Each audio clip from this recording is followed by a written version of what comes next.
Welcome to another episode of the Go Route here on Fantasy Focus, brought to you by the Original Hooters. I'm Derek Tate alongside Jay Phifer, the normal crew. How's it going over there in the Chi-Town, Jay? Pretty good there, Tater. You know, we're still feeling the sting from a Bears loss this past weekend, but we'll get into that pretty soon, I'm sure. Other than that, things are pretty good. How are you? How's things going on up there in Michigan? I'm fantastic. I'm going to go ahead and give you three guesses to what's in this Superman Cup, but you'll probably only need one. Yeah. I mean, the reason being is because my Buccaneers kind of got slapped around by the New Orleans Saints on Saturday, as well as your Bears got upset by the Oakland Raiders. But we're going to go ahead and set the table here on the Go Route. Again, this is our third episode. Again, thank you for joining us if you are joining in live. But we're going to talk about some Week 4 takeaways, some of the surprises, good and bad from this last week of NFL action. We're going to hand out our game balls, and boy, are there a lot of game balls to go around. Huge performances in winning and even in losing efforts this past week. MVP watch. Look, Patrick Mahomes looked like he was going to run away with this thing through the first 3 weeks of the NFL season. However, he's had a couple down weeks, and now we've seen other solid performers. They're going to slip into that MVP talk. Of course, we got our power rankings, and then we're going to talk a little bit about what's on the horizon for NFL's Week 5 action. But I'm going to go ahead and throw it out there first. It was a team that was in my power rankings, and you're in your power rankings as well, as a top 5 team in the NFL. The Chicago Bears, upset by the Oakland Raiders over there in over there in London.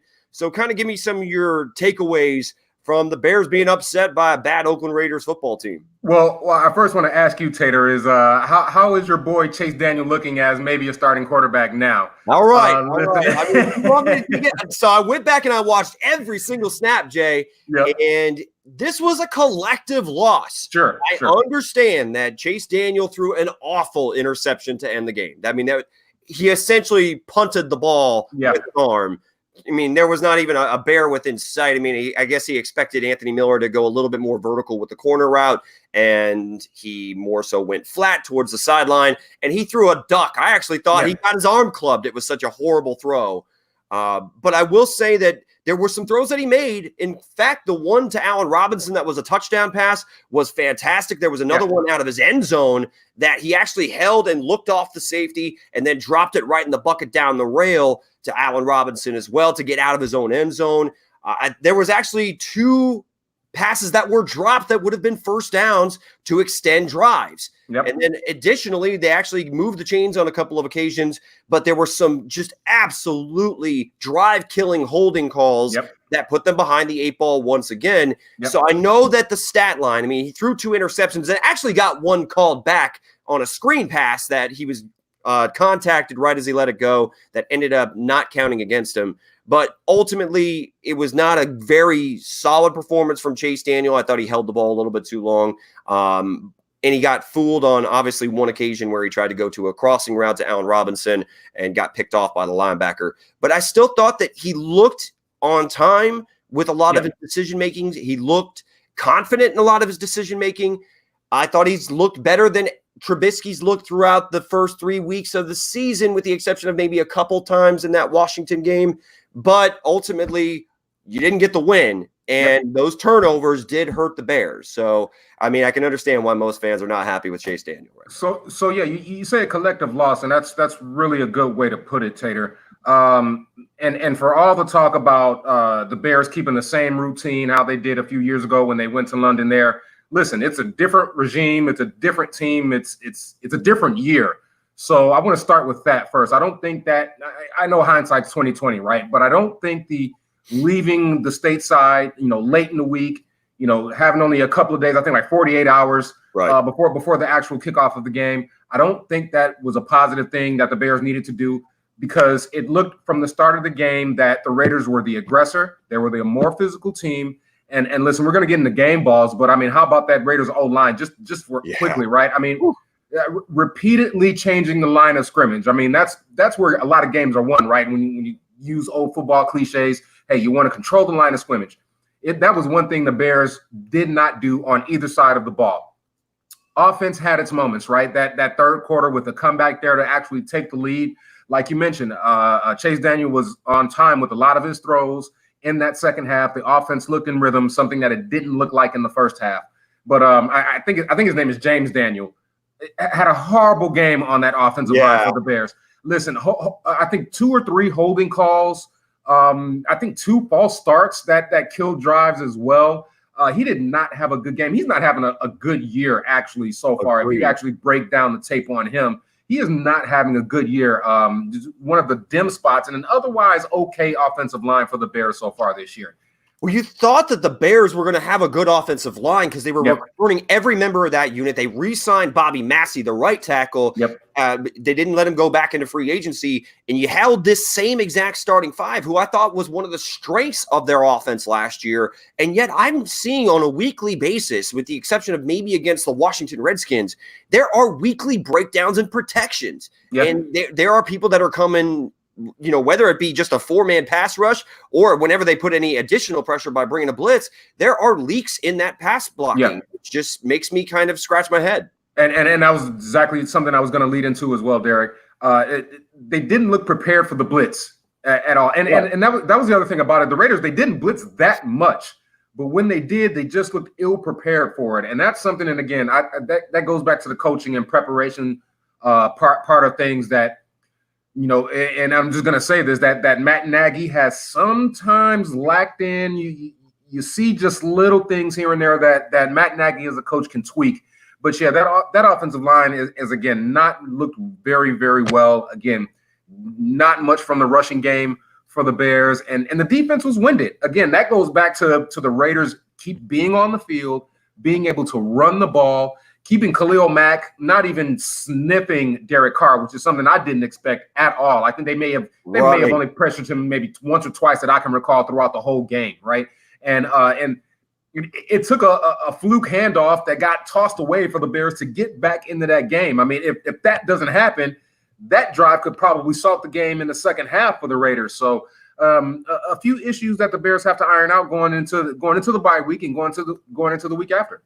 Right. I mean, and it's not panic time for the Chicago Bears. Oh, no, absolutely not. I mean, John Gruden, to his credit, and people like to shit on John Gruden, but to his credit, he had them ready to play in that game. They came out and they were the team that looked like the better, more well-coached football team that had a plan and executed on their plan early on, especially on the offensive side of the football against what is, I think, still the best defense in the NFL. They got punched in the mouth. I mean, it was Josh Jacobs running downhill all day long, and the Bears had no answer for that rushing game at moments, which was, again, not something you've come to expect with this defensive unit that has been, absolutely dominant up to this point. So, I mean, the Bears, they're going to have to kind of collect their breath. I mean, really, I think the bye week comes at a perfect time for the Chicago Bears. I mean, we'll see if Trubisky misses any more time. I don't think that how Chase Daniel played in his one start, I don't think he's taken Trubisky's job. Look, if it was something where he lit the world on fire and, put up all kinds of gaudy numbers, I think maybe then you'd have a conversation. But if it's anywhere even negligible or even close as far as production on the field, you're going to go back to the guy that you invested a number 2 overall pick in. And as well you should, Derek. And listen, again, we can go back to how Chase Daniel may or may not operate well within the offense. He looked great at times. But again, for a few, for the first part of the game and the last part of the game, he looked like a backup. So mistakes. Those are the ones that some of them. I mean, that last one in particular, probably that one is sealed the deal and cost Jay Cutler-esque. Yeah, a little Cutler-esque. You just scratch your head and went, "What in the hell?" But another game that kind of made you go, "What the hell?" The Green Bay Packers. Oh boy, laid it on the Dallas Cowboys at Jerry World. Yeah, and.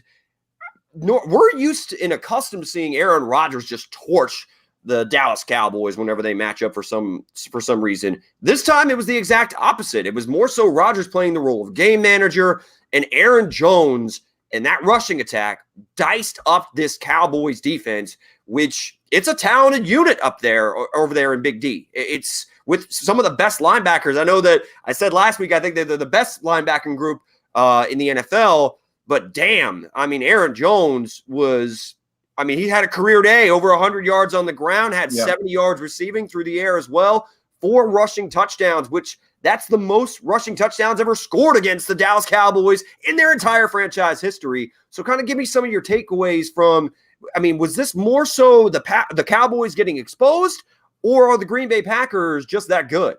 Yeah, I thought about that exact that exact question that you're posing. Even watching the game last week, I think from game to game, I think it varies a little bit on the answer. What I will say for this particular game, I would say it was both, right? Because what I didn't expect was Aaron Jones repeatedly at the second level at those linebackers and safeties for that Cowboys defense early and often. I did not expect that at all. I think we both thought the Cowboys would be, pissed for the performance that they put on last week against the New Orleans Saints, right?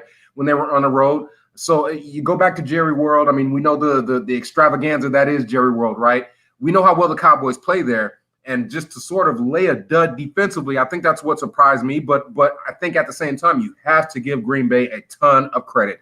Listen, one thing that they're doing this year is that they're establishing a run. They're establishing their run game, whether it's successful early on in the game or not. What you're seeing from Matt LaFleur and that offensive scheme is sticking with that run, wearing down defenses. And you got to give it up to Matt LaFleur and that offensive game plan, right? Because, again, nobody expected that Green Bay offensive line and that output to be as physical as they were and that dominant. Again, we talked about it with the Bears, right? Rearranging that line of scrimmage on that Cowboys D-line, something I didn't expect. On the other hand, let's also give some credit, and I guess we can talk about the Cowboys offense, but Green Bay's defense made life hell for Dak Prescott. Once again, second week in a row, a guy that we were talking about in MVP conversations as well. That's 2 games in a row where he has not been effective, 2 TDs, 3 interceptions. And I know one of them, I think that it bounced off Amari Cooper's hands. I know you can't quite, it goes down as an interception, but I mean, you can't quite count on that. But a couple of those throws throughout the game were just bad decisions. And I know the Green Bay pressure was in his face a lot of the time, but you got to be able to stand in there and make a good read. And for 2 weeks in a row now, we have not seen Dak Prescott do that.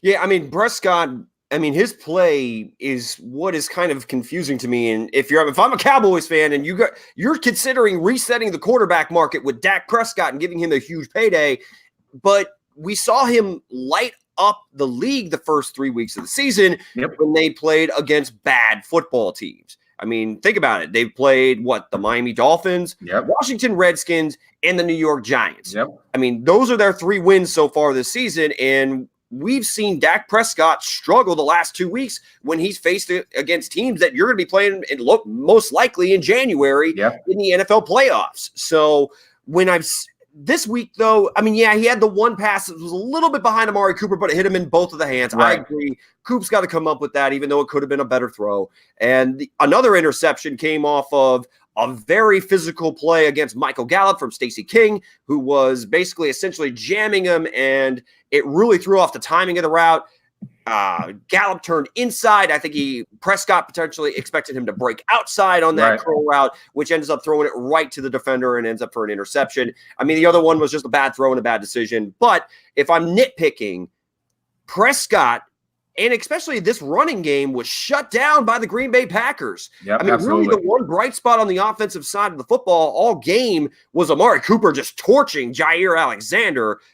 He took his lunch money on the day, to the tune of over 200 yards. Yeah, buddy. But outside of Amari Cooper and some maybe garbage time, they were mounting a little bit of a comeback, but still – it was something where that game was out of reach very early on. And a lot of the numbers were kind of empty there for Dak Prescott. So I'm concerned if I'm a Cowboys fan. I think it's more, to answer the question that I posed to you first, I think it's more good Packers than it is bad Cowboys. I think so too. I sort of agree with that. Yeah, again, that defense was prepared and ready to play. Like you said, Jair Alexander is becoming one of the studs in the NFL really, really quickly. And again, with that physicality that they showed in that run game, and like you mentioned, having Aaron Rodgers become a bit of a game manager, let's call it what it is, so far in the first quarter of the season, right? Right. That's what he's been. And so far, it's working for Green Bay. And again, they put it on Dallas right from the go. Right from the jump. And speaking of right from the jump, I got to mention this game as well. This is one of my takeaways. The Colts go into Arrowhead. And again, a lot of myself included, I kind of wrote off the Indianapolis Colts heading into this year once Andrew Luck up and retired kind of out of nowhere. But this was a rematch of the AFC divisional match of last year's playoffs in the AFC, and the Colts couldn't get the job done with Andrew Luck, yet they go in, and I still don't think that Patrick Mahomes is 100% healthy. It looks like he re-aggravated that ankle injury. He didn't look like himself after that ridiculous pirouette, back and forth, retreat 15 yards, and then throw a 27-yard laser into the end zone. But the Colts, man, they have got a quality defense, and can that offensive line, similar to circa when Ezekiel Elliott was a rookie, they can just cram the football down your throat. And Marlon Mack had himself a day against this Kansas City defense. So I know that I'm not as worried about the Kansas City Chiefs. They got at home. Yeah. But can the Colts win the AFC South? Well, listen, they still got to contend with the Houston Texans, right? And we're gonna get. I think we're gonna get into them in a little bit with maybe a game ball or two with the performance that they put on last week. But why not, right? I mean, with that defense, with how Jacoby Brissett's playing, listen, nobody's expecting him to be, a Drew Brees or Tom Brady or anybody like that. He can have his days, but he's got to be a bit of a game manager in Andrew Luck's absence. He can make some plays down the field.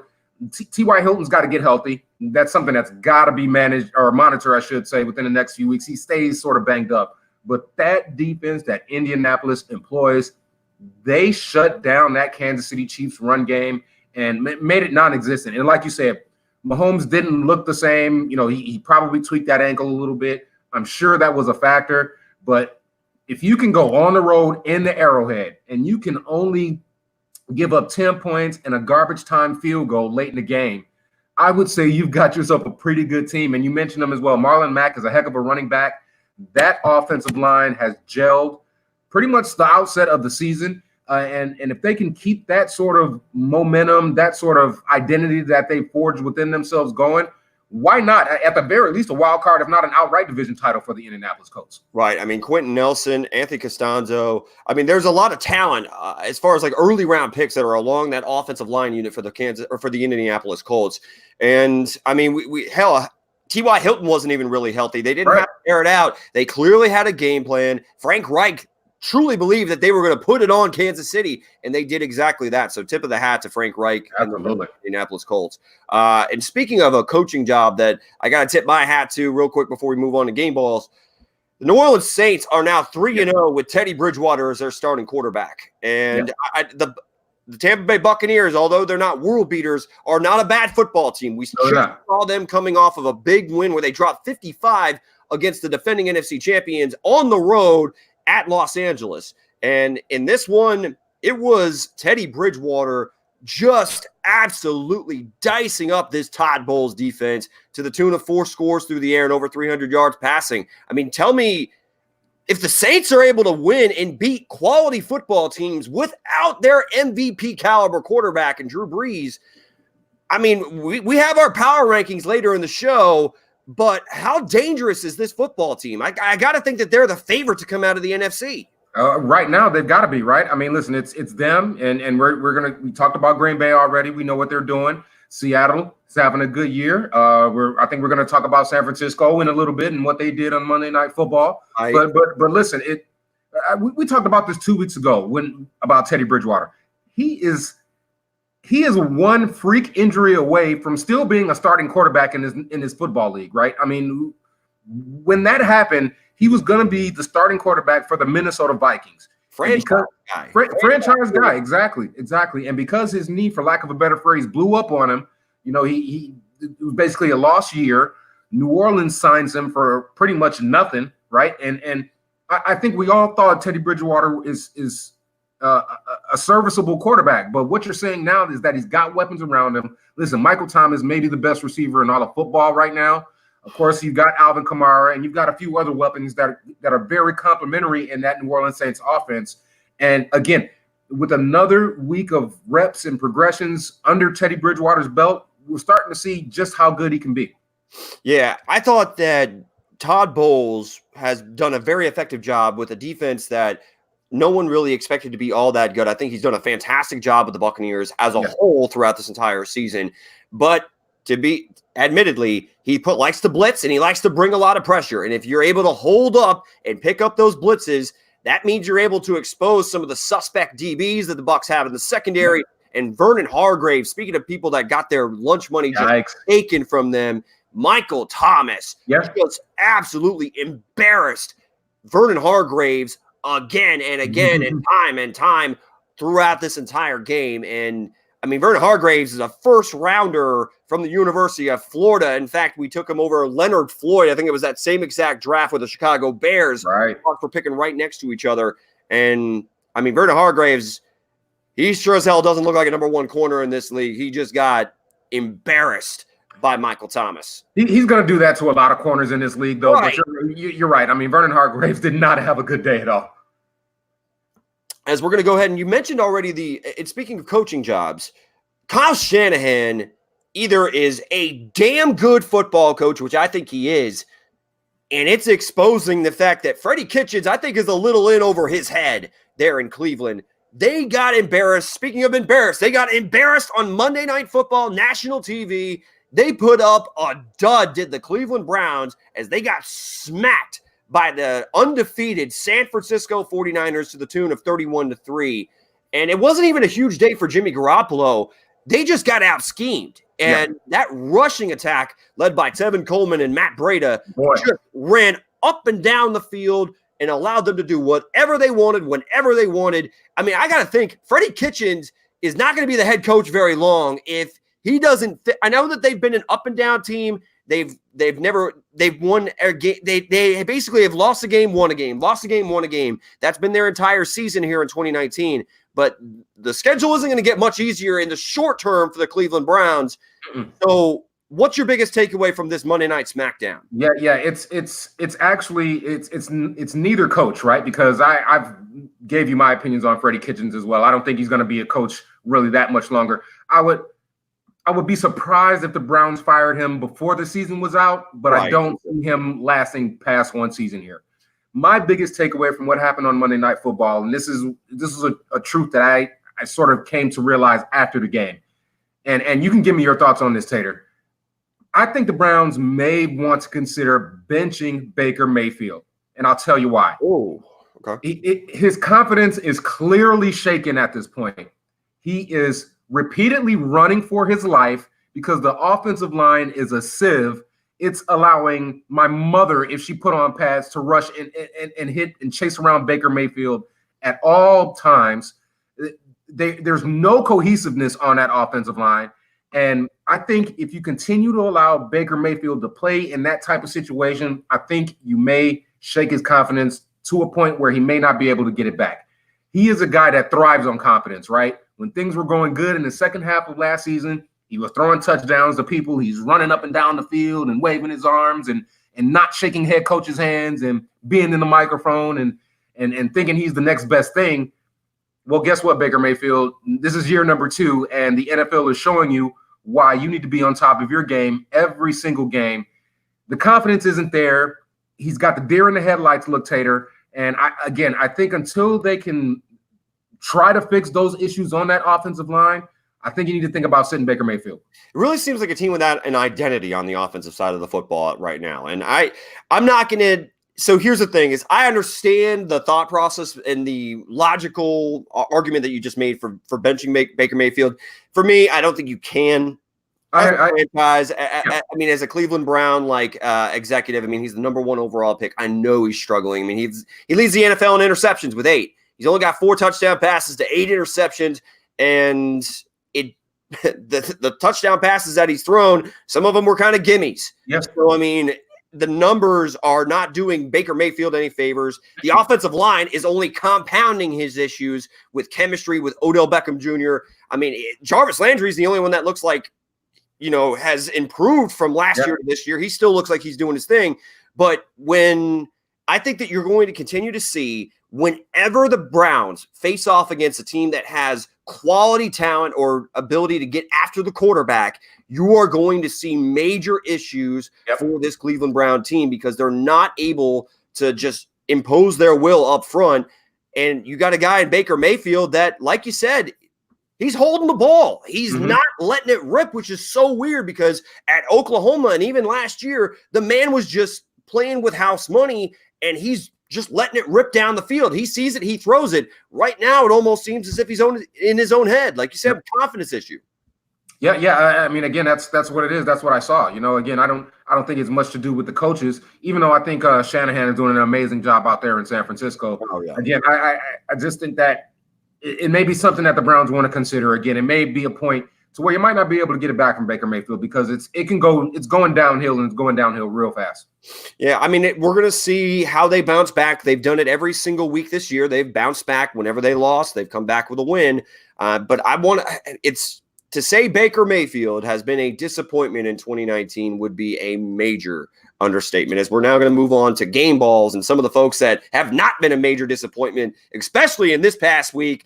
I'll go ahead and kick it off with one of my game balls and the guy that I thought had probably the best day, although there were some fantastic performances. I'm going to Deshaun Watson.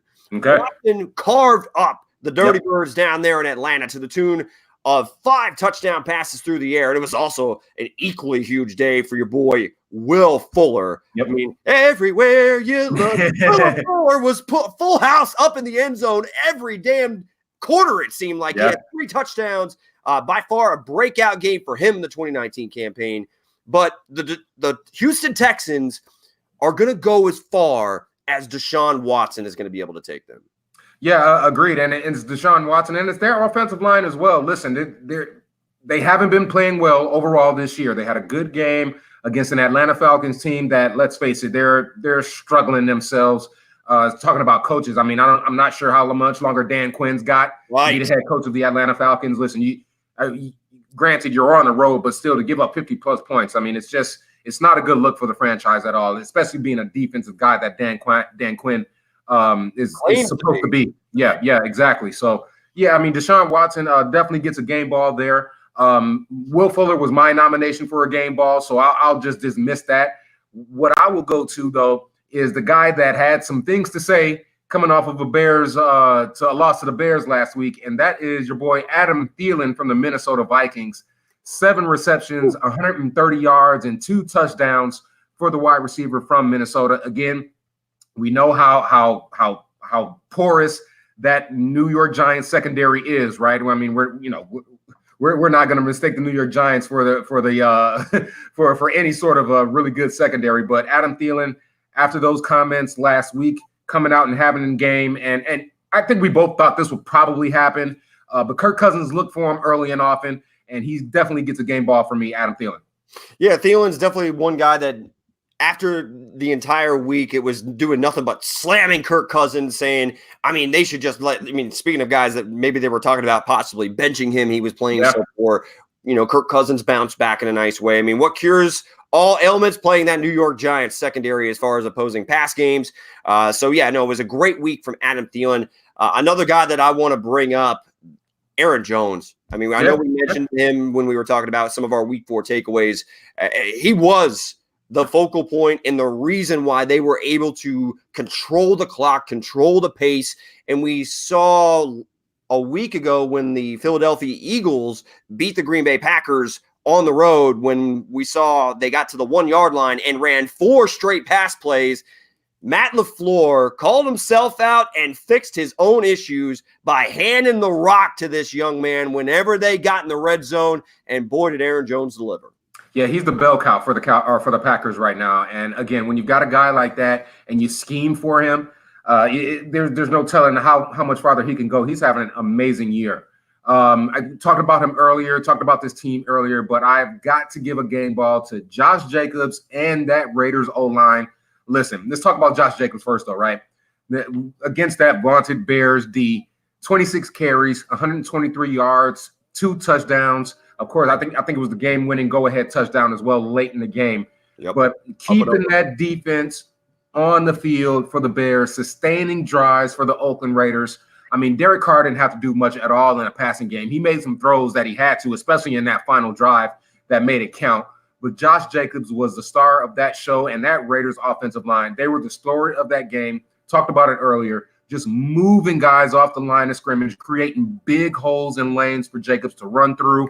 And again, keeping that offense on the field, keeping that defense on the field for the Bears. Josh Jacobs and that Raiders O-line gets a big game ball from me.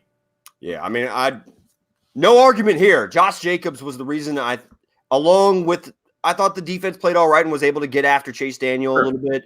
But ultimately, it was Josh Jacobs was the guy that they just leaned on time and time again, fed him the rock, the offensive line unit up front, able to push around I think the best defense in the NFL. And they were able to impose their will against the Chicago Bears defense, which no one this year has been able to make that statement. Even the Green Bay Packers, it was an impressive performance from the Raiders up front. So we're going to switch gears to MVP Watch. We do have some folks that are tuning in live. So again, we appreciate it. Dab Wizard, let's go. It is the go route. So let's go, baby. We've been doing it for a while. Yeah. I know my uncle Peter Maiden saying go Steelers, and he calls them the Cowgirls. BG, our boy over at the original Hooters. Petersburg, go Birds, of course. Mark Andriotti joining us on YouTube. I mean, he hits us with all those live questions. Did have Nick Bird says last week he traded. Now, this is more of a fantasy question, trading MVS and Deshaun Jackson for Adam Thielen, saying it worked out kind of nice. At least for 1 week it did. I mean, I'm excited to see what Deshaun Jackson can do once he gets back in the fold, though. With the Philadelphia Eagles, as we're going to go ahead and jump to the MVP watch. Who was making some noise? I know that Patrick Mahomes has come back down to earth after what was been a crazy start, but outside of Mahomes, who else is starting to make some MVP noise? Yeah, I'm excited for this one. We talked about him last week, Tater. Christian McCaffrey from the Carolina Panthers. He is firmly in my number one spot for MVP watch right now. Hey, guess what? 237 yards from scrimmage last week, 176 on the ground, and I think another 90-yard touchdown. I think that's the second one of the year already. Listen, we talked about 1 and 1A between him and Saquon Barkley, right? Saquon Barkley is going down with the injury. We'll see if he's able to come back next week. Got to keep that monitored as well. But Christian McCaffrey, he is all world right now. Firmly my number one MVP watch. I mean, Kyle Allen had a great game as well. Didn't put up the greatest numbers, obviously, but Christian McCaffrey, they're leaning on him, and he's answering the call every single time, whether it's running it or catching it. He is the Carolina Panthers offense right now. Number one for MVP watch for me. I was going to say, man, I mean, if you take away Christian McCaffrey from the Carolina Panthers right now, do you think that they'll even win a game? Maybe against the Arizona Cardinals, they still could have pulled it out with Kyle Allen against the Cardinals defense. But, I mean, really, you hit the nail on the head. They are riding Christian McCaffrey as the focal point of the offense, and really he is in a landslide, has the most total touches in the NFL from anybody that's a non-quarterback. And I mean, not to mention, he has more offensive yards from scrimmage than the entire New York Jets offense. That is amazing. That's outstanding. It's mind-blowing in today's NFL that one player has more yards from scrimmage than an entire NFL football team through a month of action. That's wow. But no, McCaffrey is right there. Another guy I want to bring up, Russell Wilson. All this guy does is win. Yeah. And we talk about guys, if you remove them from their respective teams, what do their teams look like? And of course, no position's more important than quarterback, but Russell Wilson, I mean, it's not like they have a world beater at running back. Nope. They don't have, I don't think, an elite wide receiver. No disrespect. Tyler Lockett's balling, and I love DK Metcalf. Maybe he can become that. Right, and he could be, but he's not there yet. Yep. I mean, he's still got a lot of, holes in his game as far as route running goes. But, I mean, he's certainly a nice deep threat coming right in, but he's not they don't have an elite guy on the offensive side that he can just hand the rock to or toss it to. I mean, a lot of it is just that Russell Wilson is just that damn good. Yeah. He's got the Seahawks playing at a very high level, and I think they're absolutely 100% contenders in the NFC West and in the NFC to possibly punch their ticket to the Super Bowl. I mean, it's early, but Russell Wilson's looked that damn good.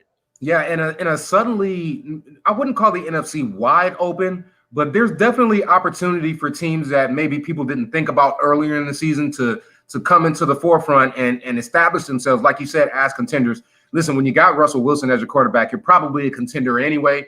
He is just that good. I think he's got 11 or 12 touchdowns right now. I don't think he has any interceptions to this point in the year. A big win, a squeaked out win, but a big win early last Thursday night against the Rams. And again, he's doing it all. Like you said, they don't have an all-pro at any of the skill positions, right? Not at tight end, not at wide receiver. Obviously, we both like Tyler Lockett and DK Metcalf, but they're probably, at this point, number 2 wide receivers. And again, Chris Carson, I've talked about him ad nauseum throughout the year. He's okay, but he's got to hold on to the ball. He did that last week. Let's see if he can keep it going. But yeah, it's Russell Wilson and a bunch of complementary pieces out there in Seattle. But when you got that guy playing QB, you're never out of a game. Absolutely. So, I mean, it's Russell Wilson, Christian McCaffrey are the 2 guys that really jumped out to me. I mean, of course, there's, Deshaun Watson, I think with his 5 touchdown performance against the Atlanta Falcons, I know that he's been having a little bit of an up and down season. That offensive line has certainly still got a lot of issues. But, Watson, as far as what he does for his team and what he means to his team, certainly a guy that on a given week, he can absolutely put it on any defense in the NFL. That's how damn good he is in his own right. But power rankings. So this is kind of going to be the most power rankings we've had yet on the Go Route, because a lot of moving and shaking, a lot of performances that kind of turned my head, raised my eyebrow. So give me your power rankings 5 through 1. Yes, sir, Tater. My other favorite part of the Go Route. So I mentioned this before we started the show. I have got a surprise first-time entry coming into the power rankings.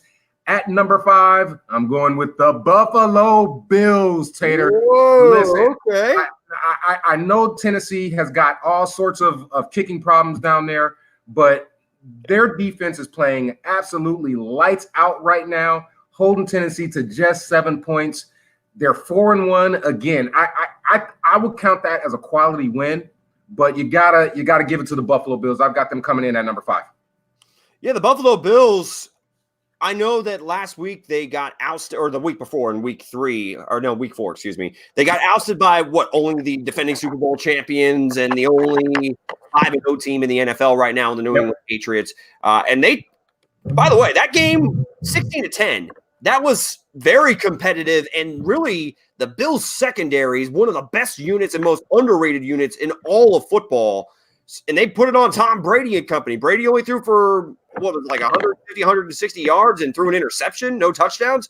It was this defense travels well, and they've been doing it without one of their best offensive weapons in Devin Singletary for the last 3 weeks of the NFL season. So I have no problem with you putting the Buffalo Bills, a surprise 4-1 team. They just keep finding ways to win. It's never pretty, but they're 4-1 for a reason. Listen, they're probably a Josh Allen concussion from possibly winning that game against New England, right? If he doesn't go out for that extended period of time in that game, Buffalo just may pull out that game against New England. So I've got Buffalo at 5.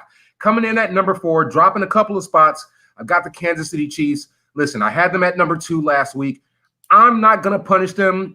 I'm not going to drop them out of the top 5 for what I consider a revenge loss. The Colts against the Colts at Arrowhead. I know it's not a good look. The offense looked a little bit disinterested, stifled a little bit, couldn't get that running game going. But I'm not going to take the Chiefs out of the top 5. I will drop them a couple of spots. However, you've got to drop if you lose, right? So I've got the Chiefs coming in at number 4. At number 3, I've got the New Orleans Saints. Listen, they withstood all they could handle from your Tampa Bay Bucks, Tater. Tampa Bay was game. They were ready for that game, but it was just a little too much of that Saints offense and Teddy Bridgewater and Michael Thomas, right? All-world wide receiver. We know what they do with Alvin Kamara. If Teddy Bridgewater continues to play the way that he's capable of playing and the way he played last week, the Saints may move up a couple more spots in the next few weeks here in our power rankings. But having said that, at number 2, moving up a couple of spots, I've got the Green Bay Packers. What else can you say about that win on the road in Jerryland? Listen, Aaron Jones, you talked about him earlier. He's having himself a heck of a year right now. And all they got to do is wait for Aaron Rodgers to get going, right? I know Devontae Adams dealing with the turf toe, I believe. So you've got to monitor that situation. It doesn't give Aaron Rodgers a whole lot of value targets to throw to, even though when you've got Aaron Rodgers, he make anybody look good. Right. But Devontae Adams is a big loss on offense. But going down into Dallas after what I think we both thought would be an angry Dallas team and just putting it on them on both sides of the ball, got to have the Green Bay Packers at number 2. And, of course, they're still at number 1, haven't moved, not going to change until they lose. It's New England Patriots. We know they played the team from Washington. We know what happened with them. We know how bad they are. But you still got to go out there and beat teams on the road. They did that, put up 30-plus points. Tom Brady, almost 350 yards through the air, 3 touchdowns, 1 pick. New England stays at number 1. That's my top 5. All right. So, I mean, hey, I like it. So, but I've got some. That being said, with respect, I've got some other picks for you. So, at 5, I've got the Green Bay Packers. Okay. And I mean, you have them way higher on your list. And to be honest with you, with the resume that they have and the teams that they've beaten so far this year, really, you can make an argument that they should be it too. And I'm not like, batting an eyelash at you when you say they are your number 2 team, because they've beaten the Vikings, they've beaten the Bears, they've beaten the Cowboys. I mean, they have one of the probably the best quality wins of any team in the NFL right now. That's why I've got them jumping up so many spots. Yeah, I mean, and really the only time they got ousted was against the Philadelphia Eagles, who are a talented team in their own right and can certainly get anybody in the NFL on any given week. So, but I've got them at 5. Reason being, I mean, as much as I want to buy into the fact that the Packers are a running football team, I still did see one of the best young corners get torched by Amari Cooper. And if they're going to be playing a lot of that aggressive man coverage, and Alexander can get got like that from Amari Cooper, then he can get got by some of the other talented wide receivers in the NFL. So, and I still don't know if I trust this passing offense with the Green Bay Packers. However, I mean, I got to do nothing but tip my hat to them going and getting a win at Jerry World. Yep. At 4, this is the one that's a little disrespectful on your list. Where are the San Francisco 49ers? Yeah. 4-0. I mean, I know that I still have questions about Jimmy Garoppolo, but defensively, this team is a completely different football team. Yeah. They've got a hell of a lot of talent up front with a lot of top 10 picks, including Bosa, Solomon Thomas, and the list goes on. But they, as far as now, you got a healthy Tevin Coleman. You still got Matt Breida. I mean, even Raheem Mostert does some nice things. George Kittle's one of the best tight ends in the NFL. And you have the ace in the hole, which is the best play caller in the NFL. No disrespect to Sean McVay, but Kyle Shanahan is your boy. That's my boy. I love me some Kyle Shanahan, and he put it on the Cleveland Browns. So really, they've beaten everybody in front of them, even though they haven't really played an elite team yet, but that's going to change very quickly. But I do have them at 4 out of sheer respect of the fact that they're undefeated through the first month. Yeah, so it was between Buffalo and San Francisco on my end. Right. But again, I think I'm valuing, again, at this point, them going down to Tennessee, the way they played New England, that's what gave them a slight edge for me. Of course, yeah, and Tennessee's a good football team, even though they're maddeningly inconsistent as far as when they show up and when they don't. But, I mean, never easy to go get a win against the Titans.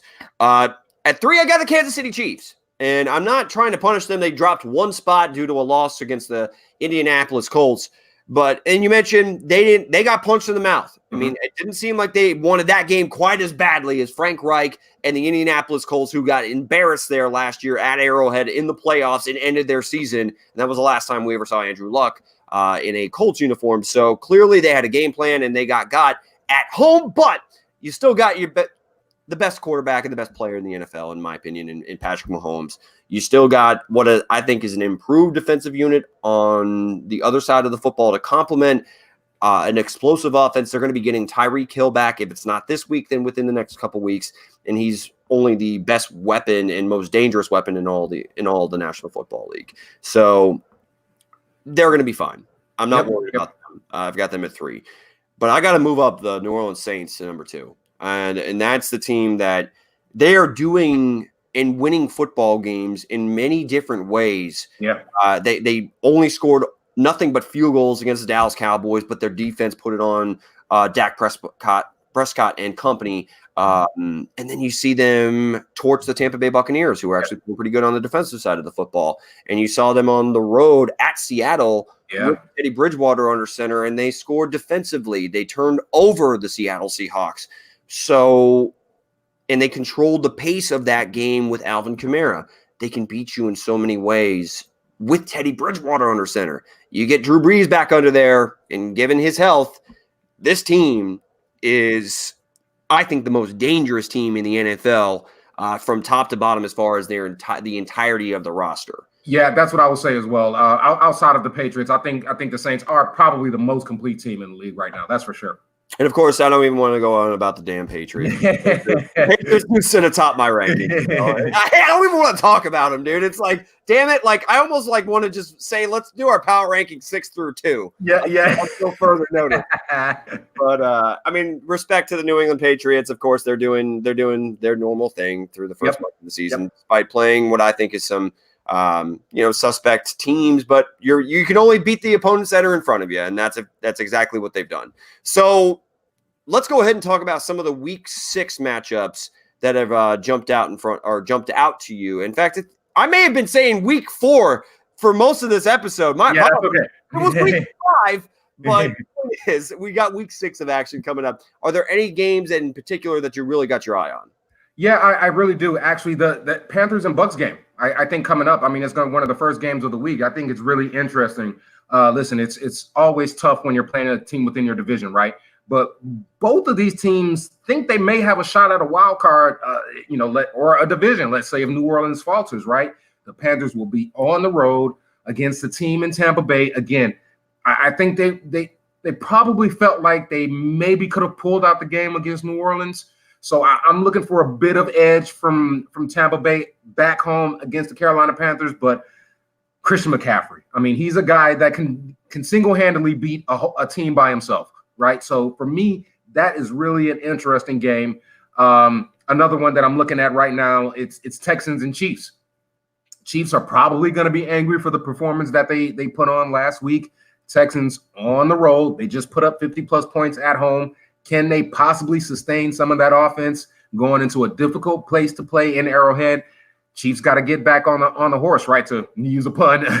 But the Chiefs, that's definitely a game that I've definitely got my eye on. What about you? I've got some more, but what do you got? So, I mean, as far as, and I want to go ahead and touch on the Tampa Bay Buccaneers and Carolina Panthers.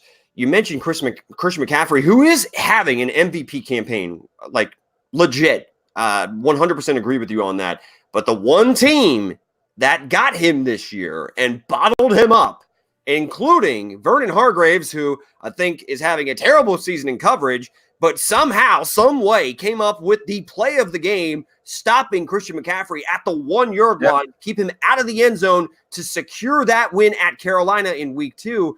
McCaffrey only went for 37 yards on the ground and only had 2 receptions for 16 yards, which it's almost unheard of to keep this guy under 100 total yards in a game, much less under 60. Right. So I thought the Buccaneers really did a good job on Christian McCaffrey in Week 2. We'll see if he has a bounce back game, though, which, I don't like the fact that you're probably going to have a Christian McCaffrey playing with a chip on his shoulder because of what the Bucs defense did to him in Week 2. So we'll definitely keep an eye on McCaffrey. I mean, the other game that you mentioned, the Kansas City Chiefs and the Texans, I mean, you have 2 of the best young quarterbacks under the age of 25 going head-to-head at this one, and the Chiefs definitely have something to prove, in my opinion, after getting, I wouldn't say embarrassed, but getting, punched in the mouth. Yeah. Say at home. They got woke up. I tell you that. Right. So, I mean, if you get Tyreek Hill back in this game, hopefully Mahomes is healthy. We're going to have to keep an eye on that. But I do expect that the Kansas City Chiefs are going to I think it's going to be a high-scoring game. Agreed. I do think the Kansas City Chiefs will pull this one out against the Houston Texans team that is still very dangerous, but I don't know if they're quite there yet. I expect the Chiefs to be able to dial up pressures and be able to really put a lot of pressure on Deshaun Watson. Great. The 49ers and Rams, though, man, that's the one that jumps out to me. Yeah, there you go. And on Monday Night Football, too, the Lions and the Packers. The Detroit Lions, look, they almost beat the damn – it took a last 2-minute drive and a 1-yard touchdown run from Darrell Williams with under a minute remaining in the game for them to come away with a win at Ford Field in Detroit a couple weeks ago. So the Lions are a much better football team than I thought that they were going to be heading into the year. And you got Green Bay, who is, just smacked the Cowboys right in the face and at their own home stadium. So I mean, you got Lambeau, who, at Lambeau Field, they just lost a primetime game against the Philadelphia Eagles on Thursday Night Football a couple weeks back. But those two games really stand out to me. In the NFC West, man, where the Rams are coming off of a 2-game skid, and you got the new kids on the block with the San Francisco 49ers, who are 4-0. I think the Rams need a win, and I think the Rams are going to be able to dial it up against Kyle Shanahan and company. Yeah, I think so. Even though I still like that game, it's definitely on my radar as well. Another divisional matchup. But yeah, I think the Rams are due for probably a bit of a breakout here. Again, coming off just a couple of bad losses in back-to-back weeks. Well, going up to Seattle and losing, that's not that much of a bad loss, but a bad loss nonetheless. It's within your division, so you never want to have too many of those, right? And again, they've got another divisional matchup against the Niners. Niners are feeling good. They may be feeling themselves a little too much going on the road against LA. Got to keep an eye out on that game. I look for LA to sort of break out as well. But that Monday night game, you mentioned the Lions and the Packers. The Lions are 2 plays from being undefeated themselves, right? And guess what? They can run the ball this year, which is something Green Bay has been suspect to giving up big plays in the run game. So got to keep an eye on that particular matchup as well. But it's an NFC North matchup on Monday Night Football. Can't wait to check it out. Yeah, Kerryon Johnson had himself over a 100-yard day. I think it was the first one of the entire season against the Kansas City Chiefs. And maybe that's really where the Chiefs' concerns are, is really on that defensive unit up front as far as stopping the run.